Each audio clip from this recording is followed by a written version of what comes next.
শাকিব খান কিন্তু সবসময় বাইরের দেশের নায়িকাদেরকে নিয়ে কাজ করে আমরা দেখি। সো এইবার যেহেতু পুরোটাই বাংলাদেশের নায়ক নায়িকাদেরকে নিয়ে কাজ করা হয়েছে, এটা আসলে আমাদের ইন্ডাস্ট্রি জগৎটা যে কতটা বড় এটা আসলে বাইরের মানুষ এখন দেখলে বুঝবে। খুব শীঘ্রই বাংলা ছবি হলিউডের ছবির সাথে টক্কর দিবে। বাংলাদেশের অডিয়েন্সের জন্য একটা মানে নতুন কিছু, সবার উচিত হলে এসে দেখা, এবং আমার মনে হয় যে সবাই যদি এসে দেখে, আমাদের মুভি ইন্ডাস্ট্রিটা অনেক বড়, এটা আসলে হলে না এসে যদি কেউ তাণ্ডব না দেখে কেউ বুঝতে পারবে না। জি, ডেফিনেটলি শাকিব খান, তার জন্যই কিন্তু আসা। ইভেন শাকিব খান কিন্তু সবসময় বাইরের দেশের নায়িকাদেরকে নিয়ে কাজ করে আমরা দেখি।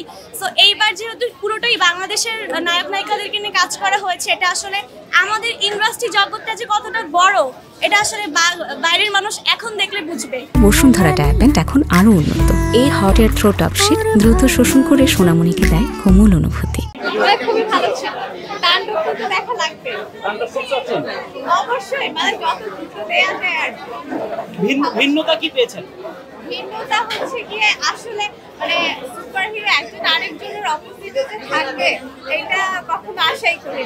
যেমন আগে তো সবাই আমরা জানতাম মিশা সদাগর মানে ভিলেন, বাট একজন সুপারহিরো আরেকজনের মানে অপোজিট থাকতে পারে, এইটাই অনেক ভালো ছিল।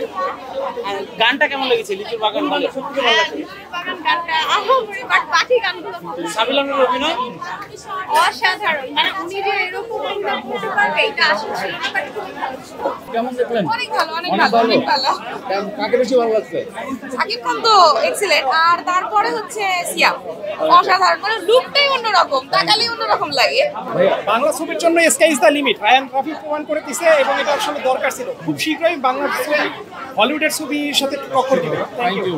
For more updates, follow us on Facebook, subscribe our YouTube channel, get the latest update on www.daily-sun.com.